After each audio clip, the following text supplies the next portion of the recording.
Hey, it's Robin and Kim here on this Wellness Wednesday. We are going to bring some amazing things to you for the holiday season. It's the holiday season. I can't believe it's here already, I but it know. is. So, Kim and I sat down and we thought, what can we give knowledge wise as far as things that have worked for us to help us get through the holidays, maybe not gaining 15 pounds or feeling terrible and moody and headachy and things like that. And we've come to the conclusion that that was sugar. And both of us have gotten off the sugar wagon the last several years. So, we're going to give you alternatives. We're going to talk a little bit about different kinds of sugars.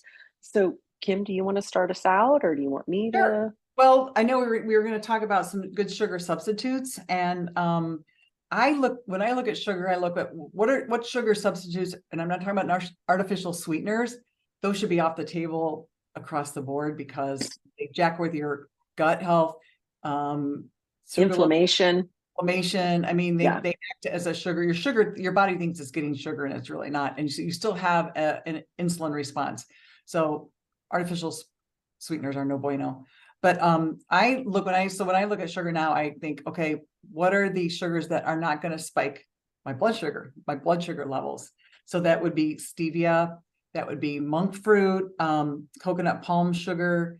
Allulose is a kind of a newer one that's come on the scene. Yep, you got that. Or there you go.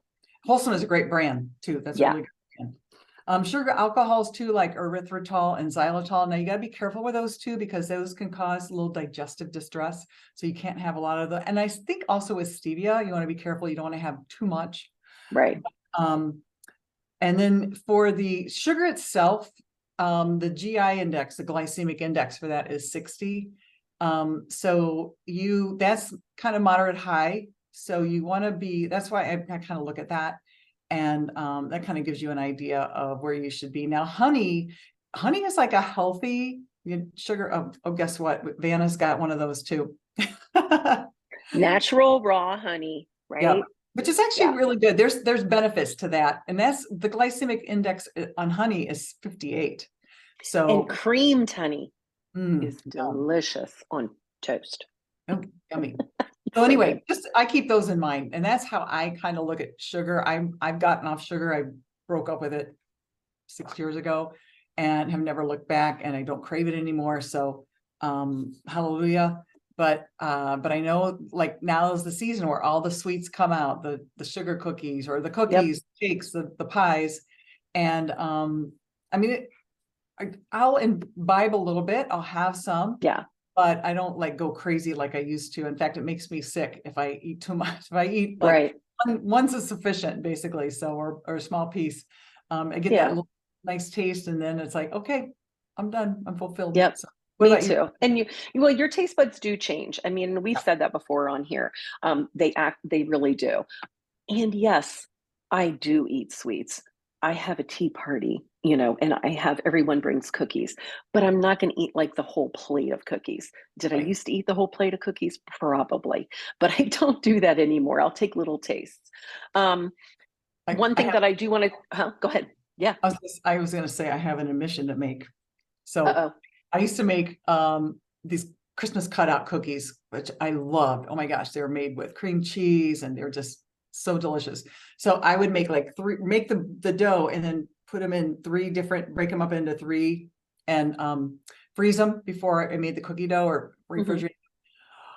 One year, I think I ate one whole third I knew she was going to of the say cookie the dough. of the I dough. know. I look back Oh, at it and think, oh my gosh. And I was so sick afterwards. Never yeah. did that. And you're sick. You were sick for a reason. I know. Yeah, Oh we're my God. telling the truth. We're telling the truth. Right, All right. right. The other things I was going to talk about was pure maple syrup here, and I get mine at Costco. Another thing is pure vanilla extract, guys. It sweetens up things. Like you could put that in your coffee if you like sugar in your coffee. Put cinnamon in your coffee. It sweetens it up. And I love nutmeg in my coffee. Oh my gosh, like you don't need a creamer or anything. So there are alternatives. Another alternative is like, if I want a sweet, it's a medjool date. The only thing with medjool dates and figs is if you are borderline diabetic, or you want to really watch eating too much of that, because it has fructose in it and it will spike your blood sugar as well. Yeah. So just kind of be careful with that. And then I think in the beginning, we probably should have said, for men, you want no more than 9 teaspoons of sugar a day, which is 36 grams. And for women, it's 6 teaspoons, which is 25 grams. And here's the kicker. The average American gets 17 teaspoons a day. Wow. Yeah, 57 pounds of sugar per year. Whoa. I think that's an underestimate. I I thought it was really do. I thought it was 125 pounds a year. It's what I think. I mean, and I just read this was under the American Heart Association, but I feel like that's underestimated. You said monk fruit too, right? Yep, I Yeah. did. Okay. What else did I want to say? Oh, I wanted to tell you guys a little story. So I have a true life story, and I think Kim's going to tell her true life story too. This is not my true life story, but this just happened about a month ago with a friend of mine. We were at dinner and we were all chatting, and somehow sugar came up or whatever. And he was talking about he goes to a certain coffee shop that everybody goes to, that there's always a big freaking line, which I don't get, but okay. I know. Yeah. Anyway, so every day he would get some mocha chocolata. I don't even know what the heck I they're call called. it mocha lotta crappa. Okay, that's it. But he would get that every single day. And I said, oh my gosh, do you realize how much? I mean, I was concerned. I'm like, do you know how much sugar's in that? I go, there's so much sugar in there. That is like terrible. And he's like, really? Like that much? And I'm like, yes, a lot. I saw him 6 weeks later at a football game, and he said, hey, I want to tell you, I took to heart what you told me, and I quit going to that coffee place. I just texted him again to be sure of the statistics. He lost 11 pounds in 5 weeks. He still has one mocha chocolate crappa once a week because he really likes it, which, okay, right? Right. Kim and I said everything in moderation or whatever. He said, but the main thing was, other than the 11 pounds in 5 weeks, his LDL cholesterol dropped 30 points. That's crazy. So, yeah. So, guys, seriously, sugar it's serious. Yeah, I know. And there's a pumpkin drink that's coffee shop makes, and I remember looking that up, and I want to say there was over 100 grams of sugar. Like, it was crazy. I don't know if that's the one I was looking at or something, but it was one of those drink. It was a high number. Yeah. And I'm a black coffee drinker, so for me, that's really a lot of sugar. Once in a while I'll do this. But so, do you want to tell your little Well, what story are about you? the sugar? The sugar. What happened when you went off the sugar? And I did it myself. Yeah. So I did a 90-day thing where I like cut out sugar completely and fruit. And by day 45, I had like no more sugar cravings. I was amazed. Got rid of my migraines, by the way. And then I was afraid after the 90-day was over to go back to fruit, because I thought, well, maybe that's what was causing my migraines. But no, it wasn't. I slowly added fruit back. But I was like, now today, that was 6 years ago, I'm still like sugar free in the sense that I don't crave it. I don't need it. I can go days without sugar. But I'll have it once in a while, like if there's a treat, a special occasion or whatever. But yeah, sugar, that changed my life completely. Yeah. So I realized what a sugarholic I was before that, because I ate that whole log of cookie dough. Oh my God. So I think that the main thing is, like, most days, use the alternatives. If it's a special occasion, then yeah, you're going to have that piece of pie or that cookie or whatever. And, that's fine. It's the overindulgence, and it's the every single day that is the really scary thing to do. So we want you all to have a happy holiday. Enjoy your sweet treats, but in moderation. I have 5 tips for holiday eating too. I want to talk about that real quick. Number 1 is start your first meal of the day as your healthiest. So breakfast, whenever you eat that, make it high in protein, not carbs, but you want protein and fiber. The first thing to start off with, I try to get between 30 and 40 grams of protein my first meal every day.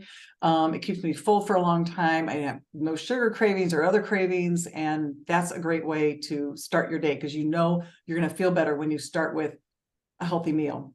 Yep. Number two is when I go to a party, if we go out to a party, holiday party, I don't go hungry. I make sure I eat something healthy first, then go, and then I look for what are the healthiest things, like if they're veggies, fruits, nuts, healthy meats. I try to look for the healthy stuff and not go for the carbs because, Right. you know, and then save that for last. Save your carbs for last, because if you fill up first on your protein and your fiber, then it'll help mitigate blood sugar spikes.